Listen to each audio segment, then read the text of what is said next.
gravure sur carton. Donc, ça donne ce résultat. Moi, j'aime ça, parce que c'est contrasté. Puis, c'est texturé. Je vois un peu l'intérieur du carton. Ça a comme brûlé, le carton. Donc, je cherchais des formes avec des motifs.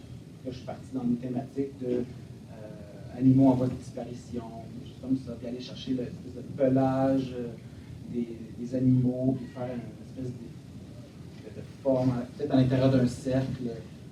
On voit un peu l'animal avec sa texture, puis ça fait une belle exposition d'œuvres semi-abstraites. J'aime ça quand c'est abstrait un peu. Donc, voir du figuratif dans l'abstrait, j'aime beaucoup ça. Donc, j'étais parti là-dedans. Donc, ça pourrait être portrait des animaux en voie d'extinction, sensibilisation au comportement humain qui empiète sur la nature. Puis, en y réfléchissant, je me suis dit, ben, non, j'irais peut-être aussi ailleurs. Puis là, je me suis mis à trouver d'autres artistes qui m'intéressaient. Ben, il y a lui, là, qui s'appelle Étienne Zach. Puis, ben, vous voyez ce genre d'image. Donc, c'est du travail, c'est un photomontage avec des images que les élèves auraient pris, peut-être lors d'une sortie scolaire. Donc, on travaille la nature et la ville. On pourrait faire une espèce de travail un peu complexe dans Photoshop.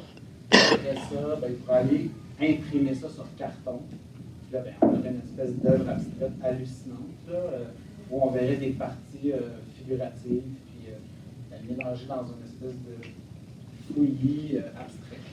Donc ça, c'est à la manière de cet artiste-là. Sinon, un artiste que j'aime beaucoup, c'est Martin Bureau.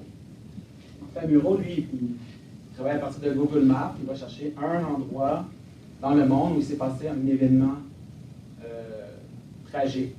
C'est la tempête parfaite, son projet. Donc ici, dans cette ville-là, il s'est passé telle chose, tel événement.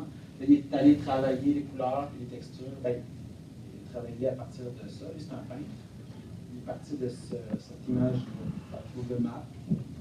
C'est fun, hein, se promener sur Google Earth, puis aller capturer, aller voir qu'est-ce qui s'est passé. Puis si on travaille avec, mettons, une autre matière comme histoire, ben, dans secondaire 4, qu'est-ce que vous voyez comme thématique, qu'est-ce que vous voyez comme moment de l'histoire, puis il faudrait aller chercher un moment de l'histoire, il s'est passé quelque chose d'important, puis après ça, ben, on travaille autour de ça. Puis là, ils font, je ne sais pas, s'il y a eu quelque chose ici à Montréal, la création de ça, ou dans ce temps-là, il y avait des pendaisons dans cet endroit-là, dans la ville de Montréal.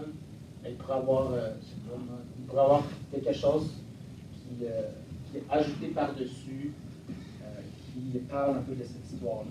Donc, ça, c'était une idée, mais puis après ça, ça peut être imprimé sur ça. Ça peut donner aussi quelque chose de vraiment intéressant.